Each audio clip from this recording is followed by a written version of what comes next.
ಅಸ್ಸಲಾಮು ಅಲೈಕುಂ ರಹಮತುಲ್ಲಾಹಿ ವಬರ್ಕಾತು.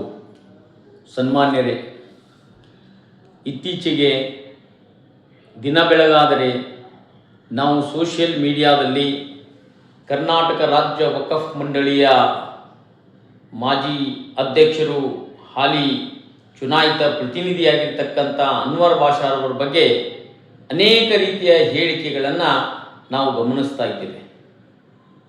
ಇವತ್ತು ನಮ್ಮ ದೇಶ, ನಮ್ಮ ರಾಜ್ಯದ ವಕಫ್ ಸಂಸ್ಥೆಗಳು ಯಾವ ನಿಟ್ಟಿನಲ್ಲಿ ಸಾಗ್ತಾ ಇವೆ ಅನ್ನುವಂಥದ್ದರ ಕಡೆ ನಾವು ಗಮನ ಹರಿಸದೆ ನಮ್ಮ ವೈಯಕ್ತಿಕ ಕಾರಣಗಳಿಂದಾಗಿ ಇವತ್ತು ಒಬ್ಬ ಚುನಾಯಿತ ಪ್ರತಿನಿಧಿಯನ್ನು ಏಕವಚನದಲ್ಲಿ ಆಧಾರರಹಿತ ಆರೋಪಗಳನ್ನು ಮಾಡಿ ಆತನನ್ನು ಜೀವಂತ ಇರುವಾಗಲೇ ಕೊಲ್ಲುವಂಥ ಒಂದು ಷಡ್ಯಂತ್ರ ನಮ್ಮ ಸಮಾಜದವರಿಂದಲೇ ನಡೀತಾ ಇರೋದು ತುಂಬ ಹಾನಿಕಾರಕ ಒಂದು ಸಂಗತಿಯಾಗಿದೆ ಅನ್ನುವಂಥ ಮಾತನ್ನು ಇಲ್ಲಿ ನಾನು ಹೇಳಲಿಕ್ಕೆ ಬಯಸ್ತೇನೆ.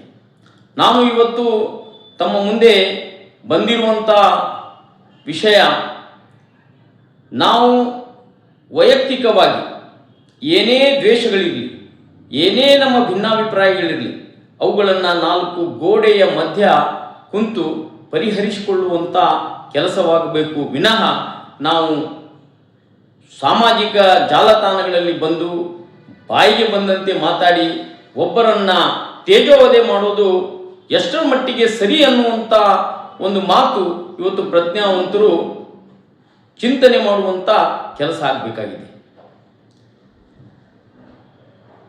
ಚಿತ್ರದುರ್ಗದ ದಾದಾಪೀರ್ ಅನ್ನುವಂಥವರು ಪದೇ ಪದೇ ಸೋಷಿಯಲ್ ಮೀಡಿಯಾದಲ್ಲಿ ಬರ್ತಾರೆ, ಆಧಾರರಹಿತವಾಗಿರ್ತಕ್ಕಂಥ ಆರೋಪಗಳನ್ನು ಅನ್ವರ್ ಬಾಷಾರವರ ಮೇಲೆ ಮಾಡ್ತಾರೆ. ಅನ್ವರ್ ಬಾಷಾರವರು ಕೂಡ ಆ ಜಮೀನಿನ ವಿವಾದದ ಬಗ್ಗೆ ನನ್ನ ಹತ್ರನೂ ದಾಖಲೆಗಳಿವೆ, ಸಾಧ್ಯ ಆದರೆ ಆ ದಾಖಲೆಗಳನ್ನು ಪರಿಶೀಲನೆ ಮಾಡಿಕೊಳ್ಳಿ ಅನ್ನುವಂಥ ವಾದವನ್ನು ಮಂಡಿಸ್ತಾರೆ. ಇದು ಜಿದ್ದಿಗೆ ಬಿದ್ದಂಥ ರೀತಿಯಲ್ಲಿ ದಾದಾಪೀರ್ರವರು ಪದೇ ಪದೇ ನಾನು ಚಾಲೆಂಜನ್ನು ಸ್ವೀಕಾರ ಮಾಡಿದ್ದೀನಿ ಅನ್ನುವಂಥ ಹೇಳಿಕೆಗಳನ್ನು ಹೇಳ್ತಾ ಒಬ್ಬ ಮುತುವಲ್ಲಿಗಳ ಚುನಾಯಿತ ಪ್ರತಿನಿಧಿ ಆಗಿರ್ತಕ್ಕಂಥ ಅನ್ವರ್ ಬಾಷಾರವರನ್ನು ಏಕವಚನದಲ್ಲಿ ಬಾಯಿಗೆ ಬಂದಂತೆ ಮಾತಾಡುವುದು ಎಷ್ಟು ಸರಿ? ಈ ಬಗ್ಗೆ ನಾವು ಚಿಂತನೆ ಮಾಡಬೇಕಾದಂಥ ಅವಶ್ಯಕತೆ ಇದೆ. ಬೇರೆ ಸಮಾಜದಲ್ಲಿ ಮುಖಂಡರನ್ನು ನಾವು ನೋಡ್ತೇವೆ, ಅವರ ಸಾವಿರ ತಪ್ಪುಗಳು ಸಾಮಾಜಿಕವಾಗಿ ಕಂಡು ಬಂದರೂ ಕೂಡ ಆ ಸಮಾಜದ ಜನ ಅವರನ್ನು ಸ್ವೀಕಾರ ಮಾಡಿ ಅವರ ತಪ್ಪುಗಳನ್ನು ತಿದ್ದಲಿಕ್ಕೆ ಅವರಿಗೆ ಮಾರ್ಗದರ್ಶನವನ್ನು ಮಾಡುವಂಥ ಕೆಲಸ ಮಾಡ್ತಾರೆ. ಆದರೆ ನಮ್ಮ ಸಮಾಜದಲ್ಲಿ ಈ ಕೆಲಸ ಆಗ್ತಾ ಇಲ್ಲ. ತಾವು ನೋಡ್ತಾ ಇದ್ದೀರಿ, ದಿನ ಬೆಳಗಾದರೆ ನಾವು ಸೋಷಿಯಲ್ ಮೀಡಿಯಾದಲ್ಲಿ ಒಂದಿಲ್ಲ ಒಂದು ಸುದ್ದಿಯನ್ನು ಅನ್ವರ್ ಬಾಷಾರವರ ಬಗ್ಗೆ ನೋಡ್ತಾ ಇದ್ದೀವಿ. ಯಾಕೆ ಈ ದ್ವೇಷ? ಏನೇ ಅದು ಚಿತ್ರದುರ್ಗದ ಸಮಸ್ಯೆ, ಅದು ಚಿತ್ರದುರ್ಗದಲ್ಲೇ ಬಗೆಹರಿಸಿಕೊಳ್ಬಹುದು. ಅದನ್ನು ಬಿಟ್ಟು ಇಡೀ ನಾಡಿನ ಜನತೆಯ ಮುಂದೆ ಅನ್ವರ್ ಬಾಷಾ ಒಬ್ಬ ಮಹಾ ತಪ್ಪುಗಾರ ಅನ್ನುವಂಥ ರೀತಿಯಲ್ಲಿ ಬಿಂಬಿಸುತ್ತಿರುವುದು, ಇದು ಕೇವಲ ಅವರ ಮೇಲೆ ನಡೆಸುತ್ತಿರುವಂಥ ಒಂದು ವೈಯಕ್ತಿಕ ಪ್ರಹಾರ ಅನ್ನುವಂಥದ್ದನ್ನು ಬಿಟ್ಟರೆ ಬೇರೆ ಏನೂ ಅಲ್ಲ ಅನ್ನುವಂಥ ಮಾತನ್ನು ಇಲ್ಲಿ ಸ್ಪಷ್ಟವಾಗಿ ನಾನು ಹೇಳಲಿಕ್ಕೆ ಬಯಸ್ತೇನೆ. ನಿಮ್ಮ ಕಡೆ ಆ ಜಮೀನಿಗೆ ಸಂಬಂಧಿಸಿದಂತೆ ದಾಖಲೆಗಳು ಇದ್ದರೆ ಅದನ್ನು ನ್ಯಾಯಾಲಯಕ್ಕೆ ಒಯ್ದುಕೊಡ್ರಿ, ನ್ಯಾಯಾಲಯ ಅದರ ತೀರ್ಮಾನ ಮಾಡಲಿ, ನ್ಯಾಯಾಲಯದಿಂದ ಸರ್ವೆ ಮಾಡಿಸ್ರಿ, ನ್ಯಾಯಾಲಯ ಡೈರೆಕ್ಷನ್ ಕೊಡ್ತದೆ ಜಿಲ್ಲಾಧಿಕಾರಿಗಳಿಗೆ, ಜಿಲ್ಲಾಧಿಕಾರಿಗಳು ಮತ್ತೊಮ್ಮೆ ಸರ್ವೆ ಮಾಡ್ತಾರೆ. ಅಲ್ಲಿ ತಪ್ಪು ಇದ್ದರೆ ನಿಮಗೆ ಇವತ್ತು ಸುಪ್ರೀಂ ಕೋರ್ಟೇ ಡೈರೆಕ್ಷನ್ ಕೊಟ್ಟಿದೆ, ಎಲ್ಲ ಸರ್ಕಾರಗಳಿಗೂ ಬೋಲ್ಡೇಜರ್ ಹಚ್ಚಿ ಅಲ್ಲಿ ಕಟ್ಟಿದಂಥ ಕಟ್ಟಡಗಳನ್ನು ತೆರವು ಮಾಡಿರಿ ಅಂತ ಹೇಳಿ ಆ ಕೆಲಸ ಮಾಡಿರಿ. ಸುಮ್ಮನೆ ವಿನಾಕಾರಣ ನಿರಾಧಾರ ಆರೋಪಗಳನ್ನು ಮಾಡಿ ಅವರು ಜಮೀನು ಕಬಳಿಸಿದ್ದಾರೆ ಅಂತ ಹೇಳಿ ಹೇಳೋದ್ರಲ್ಲಿ ಅರ್ಥ ಇಲ್ಲ ಬಂಧುಗಳೇ. ನಾನು ಕೇವಲ ಅನ್ವರ್ ಬಾಷಾರವರ ಪರವಾಗಿ ಮಾತನಾಡ್ತಾ ಇದ್ದೇನೆ ಅಂತ ಅಲ್ಲ. ಈ ಸಮಾಜ ಇವತ್ತು ರಾಜ್ಯದಲ್ಲಿ ಯಾವ ಮಟ್ಟಕ್ಕೆ ಇದೆ ಅನ್ನುವಂಥ ಚಿಂತನೆ ಹೊತ್ಕೊಂಡೇ ನಾವು ಕಳೆದ ಹಲವಾರು ವರ್ಷಗಳಿಂದ ಈ ಸಮಾಜವನ್ನು ಒಗ್ಗಟ್ಟು ಮಾಡಬೇಕು, ಒಂದೇ ವೇದಿಕೆಯಲ್ಲಿ ತರಬೇಕು ಅನ್ನುವಂಥ ಪ್ರಯತ್ನದಲ್ಲಿ ಕೆಲಸ ಮಾಡುವಂಥ ವ್ಯಕ್ತಿ ನಾನಾಗಿದ್ದೇನೆ. ಆ ನಿಟ್ಟಿನಲ್ಲಿ ಅನೇಕ ಸಭೆ ಸಮಾರಂಭಗಳನ್ನು ಮಾಡಿದ್ದೇನೆ. ನಿಮಗೆ ಗೊತ್ತಿರಲಿ, ಇವತ್ತು ಪರಿಸ್ಥಿತಿ ಸರಿಯಾಗಿಲ್ಲ.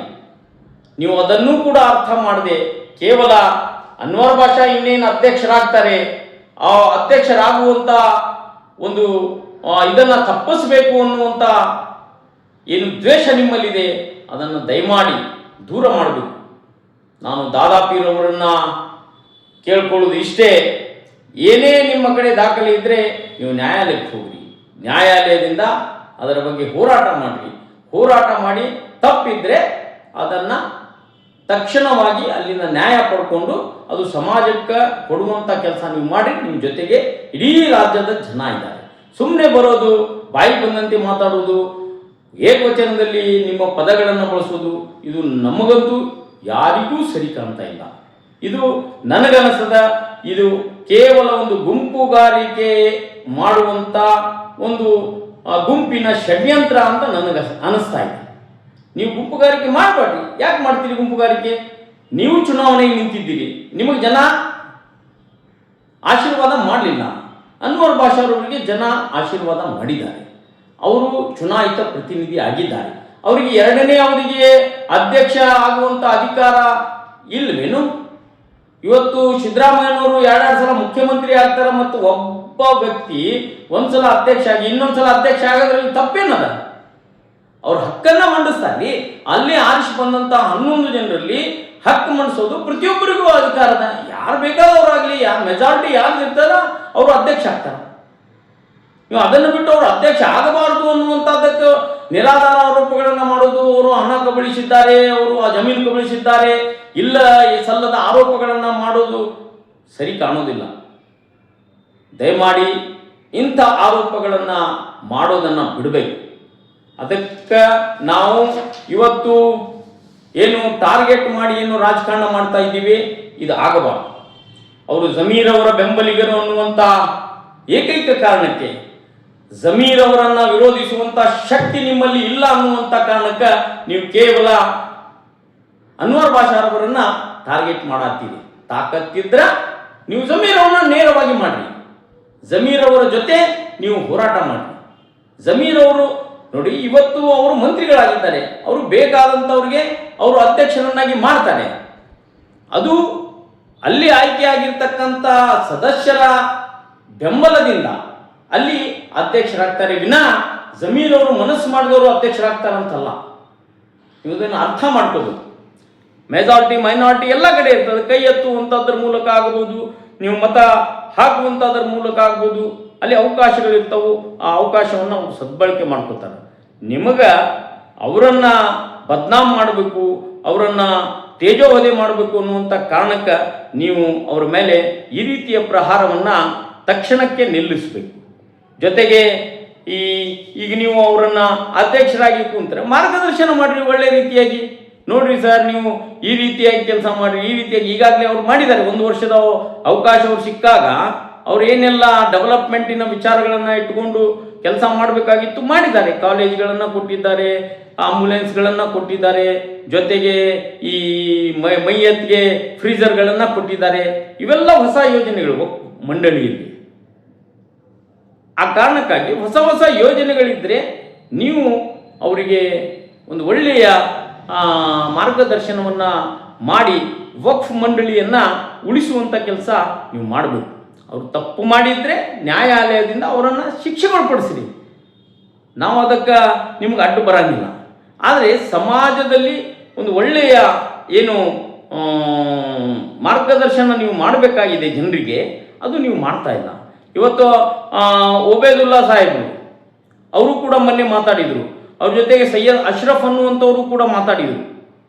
ಏನಾಗತ್ತದ, ಇವತ್ತು ನಾಮಿನೇಷನ್ ರೇಸ್ನಲ್ಲಿ ಓಬೇದುಲ್ಲಾ ಅವ್ರದ್ದು ಹೆಸರಿತ್ತು.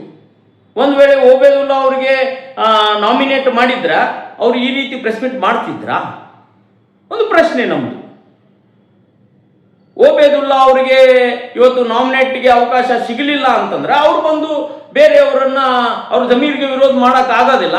ಅದಕ್ಕೆ ಅನ್ವರ್ ಭಾಷಾ ಅವರನ್ನು ತಗೊಂಡು ಅವ್ರು ಕೊಡ್ತಾರೆ. ಎಂಥ ವ್ಯವಸ್ಥೆ ಇದು? ಏನು ಎಲ್ಲವೂ ಕೂಡ ಇಡೀ ರಾಜ್ಯ ನೋಡ್ತಾ ಇದೆ, ಯಾರು ಸಮಾಜಕ್ಕಾಗಿ ಕೆಲಸ ಮಾಡ್ತಾ ಇದ್ದಾರೆ, ಯಾರು ಸಮಾಜವನ್ನು ಸರಿಯಾದ ದಾರಿಗೆ ಕೊಂಡೊಯ್ತಾ ಇದ್ದಾರೆ, ಸಮಾಜದ ನಾಯಕರಾಗಿ ಯಾರು ಹೊರಹೊಮ್ತಾ ಇದ್ದಾರೆ ಅನ್ನುವಂಥದ್ದನ್ನು ಈ ರಾಜ್ಯದ ಮುಸ್ಲಿಂ ಜನರು ನೋಡ್ತಾ ಇದ್ದಾರೆ. ನೀವು ಬಂದು ಮಾತಾಡಿದ ತಕ್ಷಣ ಈ ರಾಜ್ಯದಲ್ಲಿ ಲೀಡರ್ ಆಗಲಿಕ್ಕೆ ಸಾಧ್ಯ ಅಲ್ಲ. ನಾನು ಕೂಡ ಮಾತಾಡ್ತಾ ಇದ್ದೀನಿ ಅಂತಂದ್ರೆ ನಾನು ಕೂಡ ಲೀಡರ್ ಅಲ್ಲ. ಆದರೆ ಇವೆಲ್ಲವೂ ನೋಡಿ ನನಗೆ ಯಾಕೋ ಬೇಸರಾಗಿ ನಾನು ಮಾತಾಡ್ತಾ ಇದ್ದೀನಿ. ಇವತ್ತು ನೀವು ಸೈಯದ್ ಅಶ್ರಫ್ ಅವರು ಮಾತಾಡಿದರು, ಲೈಲಾ ಮಜ್ನೂನ್ ಖಾನಿ.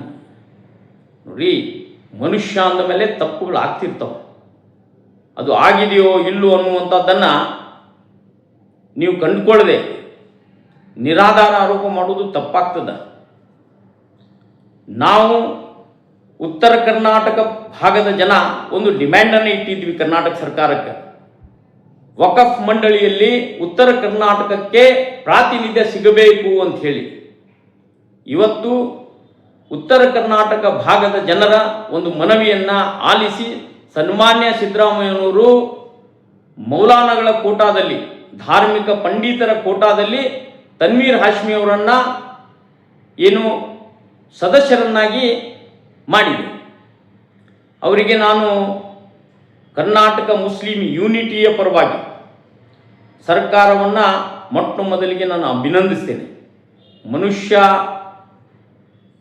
ತಪ್ಪು ಮಾಡಿದಾಗ ಅವನ ಒಂದು ತಪ್ಪನ್ನು ತಿದ್ದುವಂಥ ಕೆಲಸ ಸಮಾಜ ಮಾಡಬೇಕು. ಆ ಮಾಡಿದಂಥ ತಪ್ಪನ್ನೇ ಎತ್ತಿ ತೋರಿಸಿ ಅವರಿಗೆ ಸಾಯಿಸುವಂಥ ಕೆಲಸ ಜೀವನದಲ್ಲಿ ಆಗಬಾರದು. ದಯಮಾಡಿ ನಮ್ಮ ಹಿರಿಯರು ತಾವುಗಳು ನಮ್ಮ ಸೀನಿಯರ್ಸ್ ಈ ಸಮಾಜಕ್ಕೆ ತಮ್ಮದೂ ಕೂಡ ಎಲ್ಲೋ ಒಂದು ಕಡೆ ಅಳಿಲು ಸೇವೆ ಆಗಿರಬಹುದು. ಆ ಸೇವೆಯನ್ನು ಪಡ್ಕೊಂಡಂಥ ಜನ ನಿಮ್ಮನ್ನು ಸ್ಮರಿಸ್ತಾರೆ. ಆದರೆ ಇಡೀ ರಾಜ್ಯಕ್ಕೆ ನೀವು ಹೊತ್ತು ನಿಂದಿರುವಂಥ ಕೆಲಸ ಮಾಡಬೇಡ. ನೀವೇನೇ ಹೇಳುವಂಥದ್ದಿದ್ರೆ ನೇರವಾಗಿ ಹೇಳಿ. ಏನೋ ಒಂದು ಹಾಳಿ ತರುವುದು, ಇದು ನನ್ನ ಕಡೆ ಇದೆ, ಇದು ನನ್ನ ಕಡೆ ಇದ್ರೆ ಸ್ವಾಮಿ ನೀವು ನೇರವಾಗಿ ನ್ಯಾಯಾಲಯಕ್ಕೆ ಹೋಗ್ರಿ, ಎನ್ಕ್ವೈರಿ ಅಪಾಯಿಂಟ್ ಮಾಡಿರಿ. ಸರ್ಕಾರದ ಏಜೆನ್ಸಿಗಳದಾವು, ಅವ್ರಿಗೆ ಕೊಡ್ರಿ, ಹೋಗಿ ಇನ್ಕ್ವೈರಿ ಮಾಡಲಿ. ಇನ್ಕ್ವೈರಿ ಆದ ನಂತರ, ಪ್ರೂವ್ ಆದ ನಂತರ ನೀವು ಬಂದು ಮಾಧ್ಯಮಕ್ಕೆ ಕೊಡ್ರಿ. ಏನೂ ಇರಲಾರ್ದ ನೀವು ಮಾಧ್ಯಮದ ಮುಂದೆ ಬಂದು ಈ ರೀತಿ ಮಾಡೋದು ಈ ರಾಜ್ಯದ ಮುಸ್ಲಿಂ ಜನರಿಗೆ ಒಂದು ಒಳ್ಳೆಯ ಸಂದೇಶ ಅಂತೂ ಸಿಗೋದು ಕಷ್ಟ. ಅದಕ್ಕಾಗಿ ನಾನು ಇವತ್ತು ಒಬೇದುಲ್ಲಾ ಸಾಹೇಬರಾಗಿರ್ಬೋದು, ಸೈಯದ್ ಅಶ್ರಫ್ ಅವರಾಗಿರ್ಬೋದು, ಅಥವಾ ಆಲಂ ಪಾಷಾ ಸಾಹೇಬರಾಗಿರ್ಬೋದು, ಅವರು ನ್ಯಾಯವಾದಿಗಳು ಅಂತ ನಾನು ಕೇಳಿದ್ದೇನೆ. ನ್ಯಾಯವಾದಿಗಳಿದ್ದರೆ ನ್ಯಾಯಾಲಯದಲ್ಲಿ ಅವರು ಪ್ರಶ್ನೆ ಮಾಡಿ ಅವರಿಗೆ ಶಿಕ್ಷೆ ಕೊಡಿಸಲಿ, ನಾವು ಅದಕ್ಕೆ ಅಡೆತಡೆ ಮಾಡೋದಿಲ್ಲ. ಆದರೆ ಮನುಷ್ಯ ತಪ್ಪು ಮಾಡಿದಾಗ ಆ ತಪ್ಪನ್ನು ಪದೇ ಪದೇ ಸಾರ್ವಜನಿಕರ ಮುಂದೆ ತಂದು ಅವರಿಗೆ ನಷ್ಟವಾಗುವ ರೀತಿಯಲ್ಲಿ ಮಾನಹಾನಿಕರವಾಗಿ ನಡೆದುಕೊಳ್ಳೋದು ಅಷ್ಟೇ ತಪ್ಪು ಅನ್ನುವಂಥ ಮಾತನ್ನು ನಾನು ಇಲ್ಲೇ ತಮ್ಮೆಲ್ಲರಿಗೂ ಹೇಳಲಿಕ್ಕೆ ಬಯಸ್ತೇನೆ. ದಯಮಾಡಿ ಇವತ್ತೇನು ನೀವು ದಿನ ಬೆಳಗಾದರೆ ಚುನಾಯಿತ ಪ್ರತಿನಿಧಿಯೊಬ್ಬನನ್ನು ಏನು ಸಾಯಿಸಲಿಕ್ಕೆ ಅಥವಾ ಅವನಿಗೆ ತೇಜೋವಧೆ ಮಾಡಲಿಕ್ಕೆ ಏನು ನೀವು ಪ್ರಯತ್ನ ಮಾಡ್ತಾ ಇದ್ದೀರಿ, ಈ ಕೆಲಸವನ್ನು ದಯಮಾಡಿ ಬಿಡಬೇಕು. ನಿಮ್ಮ ಕಡೆ ದಾಖಲೆಗಳಿದ್ದರೆ ಅವರ ಒಂದು ಏನು ಚಾಲೆಂಜನ್ನು ನೀವು ಸ್ವೀಕಾರ ಮಾಡಿದಿರಿ, ಆ ಚಾಲೆಂಜನ್ನು ನೀವು ನ್ಯಾಯಾಲಯದಲ್ಲಿ ಪ್ರಶ್ನೆ ಮಾಡಬೇಕು. ನ್ಯಾಯಾಲಯದ ಮುಖಾಂತರ ನೀವು ನ್ಯಾಯವನ್ನು ಪಡ್ಕೊಂಡು ಸಮಾಜಕ್ಕೆ ಒಂದು ಆ ಜಮೀನು ಸಿಗಬೇಕಾಗಿತ್ತು ಅಂತಂದರೆ ಸಮಾಜಕ್ಕೆ ಕೊಡಿಸ್ಬೇಕು. ಇಲ್ಲದೆ ಅಂದರೆ ನ್ಯಾಯಾಲಯ ಬರ್ತದೆ, ನ್ಯಾಯಾಲಯ ಆದೇಶ ಮಾಡುತ್ತಾ, ನ್ಯಾಯಾಲಯದ ಆದೇಶದ ಪ್ರಕಾರ ಅಳತೆ ಆಗ್ತದೆ, ಸರ್ವೆ ಆಗ್ತದೆ. ಅಲ್ಲಿ ಭೂಮಿ ಇಲ್ಲದೆ ಇದ್ರೆ ಇವರು ಕಟ್ಟಿದಂಥ ಕಟ್ಟಡಗಳನ್ನು ಡೆಮಾಲಿಷ್ ಮಾಡಿ ಆ ಜಾಗವನ್ನು ಸಮಾಜಕ್ಕೆ ಕೊಡ್ತಾರೆ. ಅದಕ್ಕಾಗಿ ದಯಮಾಡಿ ನೀವು ಏನೇ ಇದ್ದರೂ ನ್ಯಾಯಾಲಯದ ಮುಖಾಂತರ ನಿಮ್ಮ ಸ್ಥಳೀಯ ಸಮಸ್ಯೆಯನ್ನು ಪರಿಹಾರ ಮಾಡ್ಕೋಬೇಕು. ದಿನ ಬೆಳಗಾದ್ರೆ ಮಾಧ್ಯಮದ ಮುಂದೆ ಬಂದು ಇಡೀ ರಾಜ್ಯದ ಜನತೆಯ ಮುಂದೆ ಒಬ್ಬ ಜನಪ್ರತಿನಿಧಿಗೆ ಅಪಮಾನ ಮಾಡೋದು, ಅವರ ತೇಜೋವಧೆ ಮಾಡೋದು ಸರಿ ಕಾಣಿಸೋದಿಲ್ಲ ಅನ್ನುವಂಥ ಮಾತನ್ನು ಹೇಳ್ತಾ, ಏನು ನಿಮ್ಮ ವೈಯಕ್ತಿಕ ಜಗಳಗಳು, ಭಿನ್ನಾಭಿಪ್ರಾಯಗಳು 4 ಗೋಡೆಯ ಮಧ್ಯೆನೇ ಮುಗಿಬೇಕು. ಅದನ್ನು ಬಹಿರಂಗವಾಗಿ ತರೋದು ಬೇಡ. ನೀವು ಏನೇ ನಿಮ್ಮ ದೋಷಗಳು ದೋಷಾರೋಪಣೆಗಳು ಅವ್ರ ಮೇಲಿದ್ದರೆ ಪತ್ರ ವ್ಯವಹಾರದ ಮುಖಾಂತರ ದಾಖಲೆಗಳ ಮುಖಾಂತರ ನೀವು ನ್ಯಾಯಾಲಯಕ್ಕೆ ಹೋಗಿ ಅದನ್ನು ಪಡ್ಕೊಳ್ಳೋದು ಒಳ್ಳೆಯದು ಅನ್ನುವಂಥ ಒಂದು ಸಣ್ಣ ಸಲಹೆಯನ್ನು ತಮಗೆ ಕೊಡ್ತೇನೆ. ಆ ಮೂಲಕ ಈ ಸಮಾಜದ ಮಾನ ಮರ್ಯಾದೆ ಗೌರವವನ್ನು ತಾವು ಉಳಿಸ್ಬೇಕು. ದಿನ ಬೆಳಗಾದರೆ ಬಂದು ಮಾನ ಮರ್ಯಾದೆ ತೆಗೆಯುವಂಥ ಕೆಲಸ ಮಾಡಬಾರ್ದು. ಒಬ್ಬ ವ್ಯಕ್ತಿಯನ್ನು ಜೀವಂತ ಇರೋವರೆಗೂ ಅವನಿಗೆ ಸಾಯಿಸುವಂಥ ಕೆಲಸ ಮಾಡಬಾರ್ದು, ಅವನ ತೇಜೋವಧೆ ಆಗಬಾರ್ದು ಅನ್ನುವಂಥ ಒಂದು ಕಳಕಳಿಯ ಮನವಿನಂದು. ಒಬ್ಬ ಜನಪ್ರತಿನಿಧಿಗೆ 2ನೇ ಅವಧಿಗೆ ಅಧ್ಯಕ್ಷ ಆಗುವಂಥ ಸಂಪೂರ್ಣ ಅಧಿಕಾರ ಇದೆ. ಅವರು ಸ್ಪರ್ಧಿಸಿ ಗೆದ್ದರೆ ನಾವು ಸ್ವಾಗತವನ್ನು ಮಾಡ್ತೇವೆ, ಸೋತ್ರೆ ನಮಗೇನು ನಷ್ಟ ಇಲ್ಲ. ಆ ಕಾರಣಕ್ಕಾಗಿ ಅವರು ಆ 2ನೇ ಅವಧಿಗೆ ಏನು ಒಂದು ಅವಕಾಶವನ್ನು ಬಯಸಿದ್ದಾರೆ, ಆ ಅವಕಾಶದಲ್ಲಿ ಅವರು ಯಶಸ್ವಿ ಆಗ್ತಾರೋ ಸಫಲ ಹೊಂದದರೋ ಸಫಲತೆ ಹೊಂದೋದಿಲ್ವೋ ಅದು ದೇವರಿಗೆ ಬಿಡೋಣ. ಅವರು ಈ ಬಾರಿ ಗೆದ್ದಿದ್ದಾರೆ. ಅವರ ಗೆಲುವಿಗೆ ನಾವೆಲ್ಲ ಸಂಭ್ರಮಿಸಿದ್ದೇವೆ. ಅವಕಾಶಕ್ಕಾಗಿ ಅವರು ಕೇಳಿದ್ದಾರೆ. ಅವಕಾಶ ಸಿಕ್ಕರೆ 2ನೇ ಅವಧಿಗೂ ಅವರು ಅಧ್ಯಕ್ಷರಾಗ್ತಾರೆ. ಅವರ ಬೆಂಬಲಕ್ಕೆ ಇವತ್ತು ಬೇರೆ ಬೇರೆ ರೀತಿಯ ಒಂದು ಸಹಕಾರ ಸಿಗ್ತಾ ಇದೆ. ಅದನ್ನು ನಿಮಗೆ ಇಷ್ಟ ಆಯಿತು, ಅದನ್ನು ಸ್ವೀಕಾರ ಮಾಡಿರಿ. ಇಷ್ಟ ಆಗದೇ ಇದ್ದರೆ ನಿಮ್ಮ ಮನೆಯಲ್ಲಿ ನೀವು ಕುಳಿತುಕೊಂಡು ನೋಡ್ರಿ. ಅವ್ರು ತಪ್ಪು ಮಾಡಿದಾಗ ಅವರು ಕಾಲರ್ ಹಿಡಿಯುವಂಥ ಕೆಲಸ ನಿಮಗೂ ಮಾಡಲಿಕ್ಕೆ ಸಂಪೂರ್ಣವಾಗಿರ್ತಕ್ಕಂಥ ಹಕ್ಕಿದೆ, ನನಗೂ ಆ ಹಕ್ಕಿದೆ. ನಾವು ಕೇಳೋಣ. ಇದನ್ನು ಬಿಟ್ಟು ನೀವು ದಿನ ನಿಮ್ಮದೇ ಚಾಳಿಯನ್ನು ಮುಂದುವರಿಸಿದರೆ ಒಂದಿನ ಜನ ನಿಮ್ಮ ವಿರುದ್ಧನೂ ತಿರುಗಿ ಬೀಳುವಂಥ ಸಂದರ್ಭಗಳು ಬರ್ತವೆ. ಅದಕ್ಕೆ ನಾನು ಒಂದು ವಿನಂತಿಯನ್ನು ಮಾಡ್ತೇನೆ, ಜವಾಬ್ದಾರಿಯುತವಾಗಿ ತಾವು ಹೇಳಿಕೆಗಳನ್ನು ಕೊಡ್ರಿ. ವೈಯಕ್ತಿಕ ದ್ವೇಷ ಏನೇ ಇದ್ದರೂ ವೈಯಕ್ತಿಕವಾಗಿಯೇ ಬಗೆಹರಿಸಿಕೊಡ್ರಿ. ಅದನ್ನು ಬಿಟ್ಟು ನೀವು ಮಾಧ್ಯಮದ ಮುಂದೆ ಬಂದು ಬಾಯಿಗೆ ಬಂದಂತೆ ಮಾತಾಡೋದಾಗಲಿ, ಆಮೇಲೆ ಅವರಿಗೆ ವೈಯಕ್ತಿಕವಾಗಿ ಏಕವಚನದಲ್ಲಿ ಬೈಯೋದಾಗಲಿ ಹೇಳೋದಾಗಲಿ ಮಾಡಬೇಡ್ರಿ ಅನ್ನುವಂಥ ಒಂದು ಮನವಿಯನ್ನು ಮಾಡ್ತಾ ನನ್ನ ಮಾತನ್ನು ಮುಗಿಸ್ತೇನೆ.